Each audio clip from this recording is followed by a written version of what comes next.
In this video, we're going to go over specifically how you can learn to write a program in order to maximize muscle growth or strength gain, regardless of the goal you have. And we're going to talk about this from a very principle-based standpoint. I'm not going to give you a blanket recommendation that's like, do push-pull legs because it's better than upper lower, or no, do a bro split because most people have succeeded with that one, which I think is a lot of times the direction that these kinds of videos go or these recommendations go. So we're going to go over, again, from a principle-based standpoint, how you can actually arrive at the point where not only are you making your own programs, but maybe you are sort of able to adjust the program as you go based on what we're going to talk about. And in addition to that, how you can maybe write programs for other people, like your clients, if you're a trainer or coach, or maybe just your friends and family, people who are looking to sort of go through this process of building muscle, which I think is a noble goal regardless of who you are. So first things first. What do we need to identify? Well, the first thing that we need to identify are the days that you are willing and or able to train. I think a lot of people will jump right to the more finite metrics of sets, reps, rest time, and all those things without actually asking, how many days can I train? Am I someone who can train 7 days a week? Am I someone who, based on the constraints of my job or based on the constraints of other things going on in my life, I can only train 3 or 4 days, depending on the time of year? Figure that out first, right? Because that is essentially going to provide the map, which we can then sort of analyze and maybe look into to figure out what the territory might be of your program. So start with how many days you want to train. Generally speaking, and I'll give a very, very broad recommendation for each of these, I recommend between 2 and 6 days of training per week. Now, 2 is obviously very different than 6, 6 very different than 2, and everything in between is obviously different from the next number. But I think that a range of 2 to 6 is probably a good place for most people to maybe even start or just, be long term.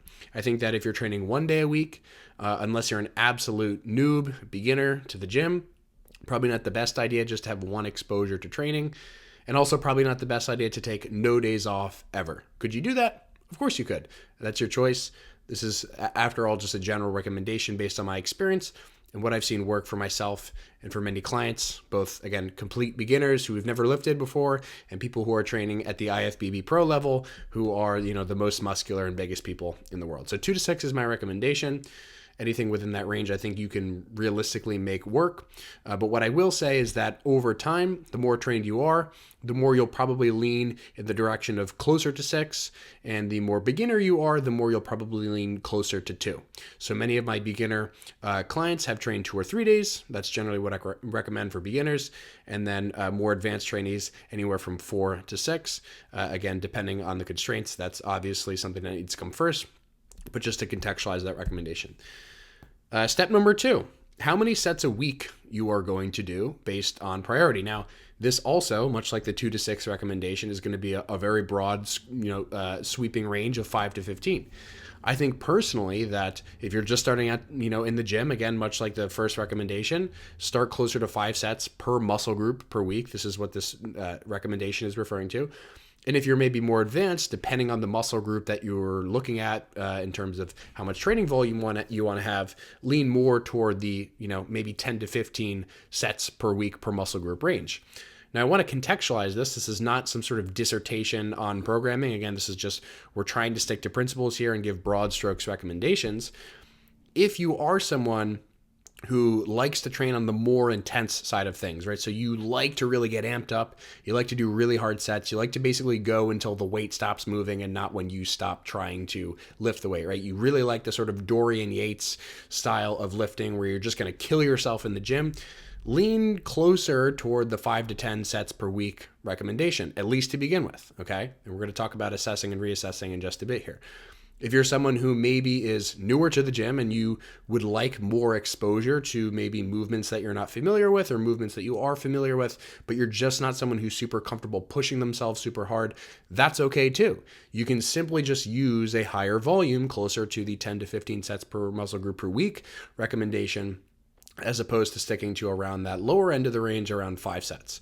Okay, so this is a very broad recommendation. Again, you could start out with fewer than 5 or more than 15, but that's when, practically speaking, as with the 2 to 6 days per week recommendation, I think I have personally in the past and with clients seen things sort of tilt in one direction not so favorably. In the case of fewer than 5 sets per group, just seeing no progress because there's not a sufficient amount of stimulus, and more than 15 sort of leaning in the direction of, okay, maybe we're doing a little bit too much here. Again, that all of course depends on the amount of effort that you're putting into each set, but hopefully, again, just from a principle-based standpoint, this discussion is helpful for you all to really conceptualize, okay, if I'm on the lower end of the range, I'm going to really need to make sure that my sets are to failure. And by the way, you really got to make sure your sets are hard if you're doing fewer sets if you want to progress. And then maybe toward the higher end of the range. And what this ends up looking like is anywhere from 70 to 80 to up to 120 or 30 sets per week total through all muscle groups. And you can sort of stay within that range and shift in different directions depending on other things like whether you're gaining weight, losing weight, etc. But I want to stay kind of focused. So what is step 3? We identify rep ranges. Now, rep ranges, I'll just say based on the exercise will vary slightly, but I like to stay for hypertrophy and for strength-based goals within this range of 6 to 15. Obviously, if you're someone who's a power lifter and you're training for, improving the skill of the 1 rep max in powerlifting, you're going to want to obviously stay below this range. But again, this is really catered toward people who just, in terms of general strength, general hypertrophy, 6 to 15 is a good range. And much like the 2 to 6 range for days, and much like the 5 to 15 range for sets per week per muscle group, I think 6 to 15 is a really, really good practical range where we're not spending an hour doing a single set. We're not doing 50 reps and using 0 pounds, to do our exercises. And we're also not doing like 1 to 3 to 4 reps where it's like we're using so much weight relative to our ability that even the slightest amount of technical deviation will leave us in a place that's high risk for injury, or maybe just is more taxing on connective tissue structures like bone and ligament as compared to muscle, depending on how we execute them, and so on and so forth. So what I personally recommend, depending on the exercise, is any sort of rep range or any sort of amount of reps that falls within this range. And I think that for every exercise, this can pretty much apply, whether it's, a heavier compound movement or something that's more isolation based, like a triceps extension. Generally speaking, I think anything within this range, in many cases, ends up being practical. So once you've identified days and just the overall map of the constraints, and then you've identified total sets per week based on where you are in terms of your advancement, your skill level, your need based on prior programs, and then all the rep ranges that you're going to use for your exercises, which again, these are all general recommendations because I'm trying to keep it principle based and I'm trying to keep it at a level where you all can apply this to your specific scenario. Then you identify rest between days.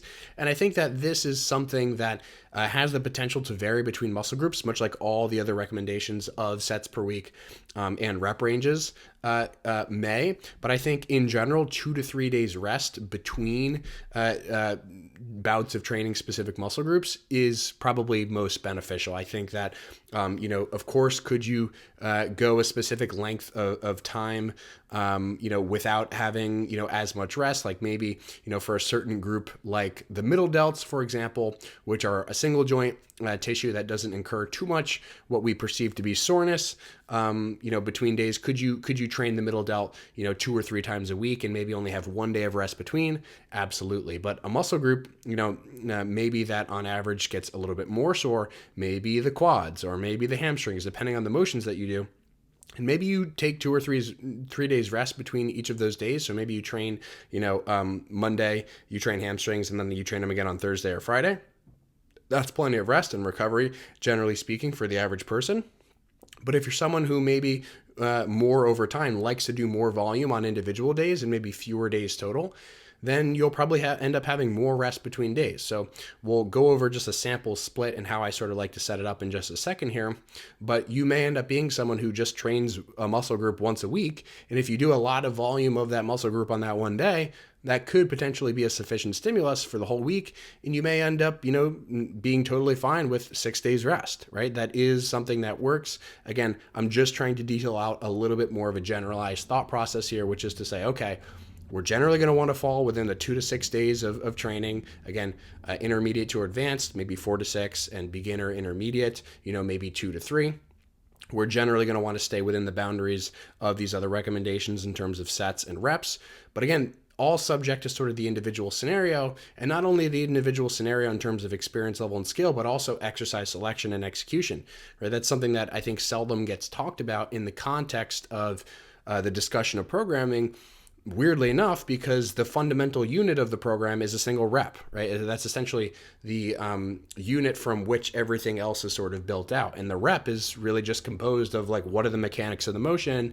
What is the resistance profile? What tissue are we training? At what length are we training? At what joint position, right? All those things that we could get into from an exercise specific level, makes this conversation a little bit different. And I just want to repeat that these are good things to start with, and then start to reassess and retest over time to say, okay, am I making progress with this? Am I not making progress with this? And how can I go about adjusting that as sort of a different maybe topic for another video? But again, these are just sort of broad strokes constraints. So again, all these recommendations, I'm just basically now going to go through like a sample way that I would set up a split under these recommendations. And let's say, okay, I'm someone who has 4 days to train for whatever reason. Those are my constraints, and that's what I want to do. In addition, let's say, okay, I'm going to average 8 sets to begin with per muscle group per week. And let's say that that is sort of uniform across all muscle groups. So I'm not, prioritizing one at the expense of another. I just want across all muscle groups, 8 sets per week, regardless of the specific exercise, how I'm executing it, blah, blah, blah. And let's say that all of those sets are relatively harder, right? So, I'm sort of somewhere in the middle of that bell curve on the sets recommendation, somewhere in the middle of the days I can train.